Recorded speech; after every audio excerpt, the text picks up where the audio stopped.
आज आपण इंग्लिशमधील भूतकाळ शिकणार आहोत. म्हणजेच वॉज म्हणजे होता, वेअर म्हणजे अनेक वचनेसाठी होते.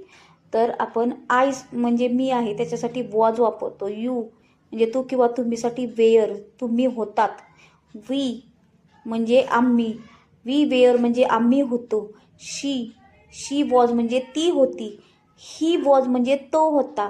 इट वॉज म्हणजे हे होते. आणि दे वेअर म्हणजे ते होते.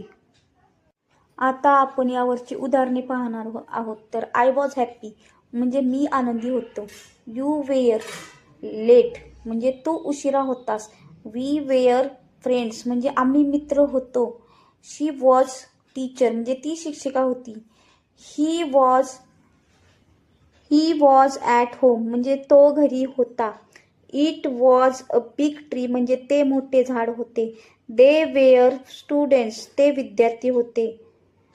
तर आय वॉज ॲट स्कूल मी शाळेत होतो.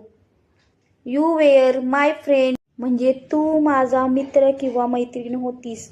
वी वेअर इन पुणे आम्ही पुण्यात होतो. शी वॉज टायर्ड म्हणजे ती थकली होती. ही वॉज हंग्री म्हणजे तो भुकेला होता.